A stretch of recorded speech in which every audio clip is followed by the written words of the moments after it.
エモエモ。こんにちは、えもこです。今回は新型 iPad Air 2020年モデルをレビューします。iPad Air は上位機種の iPad Pro とほぼ同じ見た目なのに、Pro よりも安く買えるので、どちらを買うか迷っている人も多いと思います。私は普段 iPad Pro をメインで使っているので、今回は iPad Air と Pro を比較しながら、それぞれの使い心地を詳しくレビューしてみたいと思います。それでは早速開封してみましょう。エモエモ。本体の下には AC アダプタと充電ケーブルが入っています。色はローズゴールドとスカイブルーで迷ったのですが、新色のスカイブルーにしてみました。写真で見るよりも暗めな気がします。ほぼグレーですね。電源オン。最初の設定は iPhone を持っていればクイックスタート機能で簡単に設定できます。iPad Air はプロのような顔認証ではなく指紋認証が電源ボタンについています。指紋は両手の人差し指を登録しておくと横持ちでも解除しやすいです。試しにロック解除してみます。電源ボタンを押して画面をつけると一緒に指紋認証もしてくれて、そのままロック解除されるのでなかなか快適です。これはぜひ iPhone にもつけてほしい。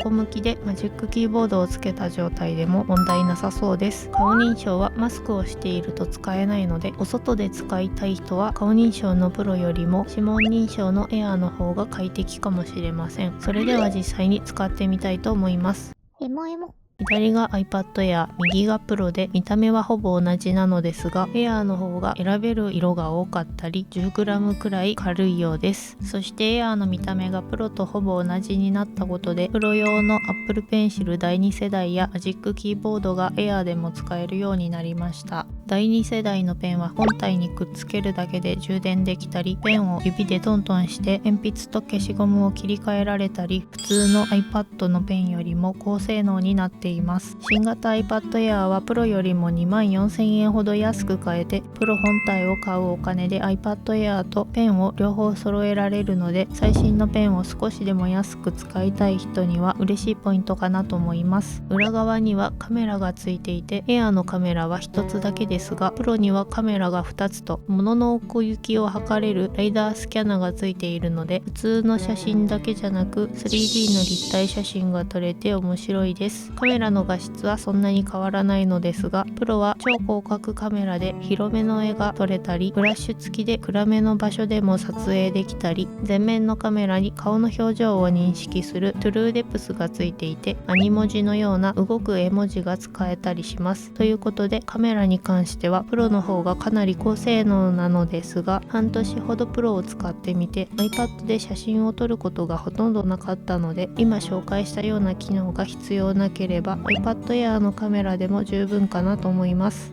エモエモ。次はスピーカーの音を比べてみます。プロはスピーカーが上下に4つついているので、音に厚みがあってすごく臨場感があります。エアーもスマホと比べると十分いい音なのですが、スピーカーが上下に2つだけなので、プロより音の厚みが少ない気がするのと、本体を横向きにしないとステレオで聞けません。あとプロは高性能マイクが5つもついていて、録音の音質もかなりいいので、Zoom とかでビデオ通話をする人にも良さそうです。というわけで iPad の音にもこだわりたい人はできればプロの方を選んだ方がいいかなと思います。エモエモ。次は画面を見比べてみます。iPad をお絵描きに使いたい人は Air と Pro の書き心地の違いが気になると思うので、実際に Apple Pencil で書き比べてみたいと思います。画面の見た目はどちらもすごく綺麗で全く違いがわからないのですが、 iPad Air は ProMotion という画面の表示を滑らかにする機能が省かれているので、Pro と比べると画面の動きが少しカクカクして見えます。スロー撮影だとわかりやすいのですが、Air の方は画面を早く動かすと残像が見えたり、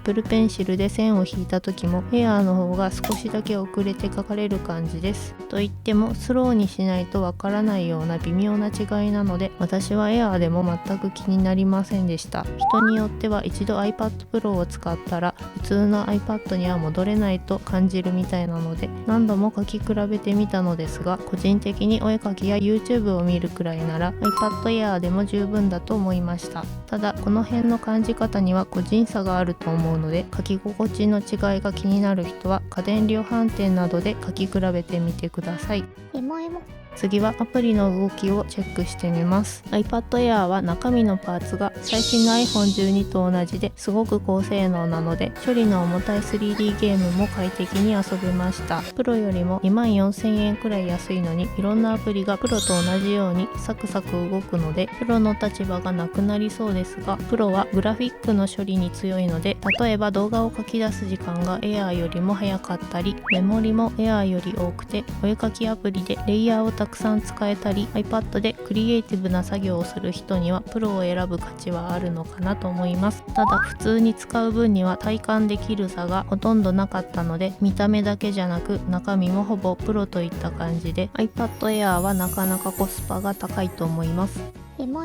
最後にストレージを見てみます。 iPad Air は 64GB と 256GB が選べるのですが、 256GB の方は iPad Pro と価格がほとんど変わらないので、私は 64GB の方を選んでみました。ただ 64GB だとゲームをたくさん入れたり動画編集したりするとすぐに容量不足になってしまうと思うので、 iPad でクリエイティブな作業をバリバリしたい人はストレージが 1TB まで選べて、グラフィック性能が高いプロの方を選んでもいいと思いました。ただプロは発売されてから半年以上経っていて、もうすぐ新型が出る噂もあるので、プロが欲しい人は新型を待ってもいいかなと思うのと、 Air の 64GB でも使わないアプリをこまめに消したり、いらないファイルを外付けストレージに移しながら使えばすぐに容量不足にはならないと思うので、ゲームや動画編集をあまりやらない人で今回初めて iPad を買う人は iPad Air の 64GB でも大丈夫なのかなと思います。アプリがどのくらいのストレージを消費するかは iPhone の設定アプリで確認できるので、 iPhone で使っているアプリを iPad でも使いたい人はストレージを選ぶ時の参考にしてみてください。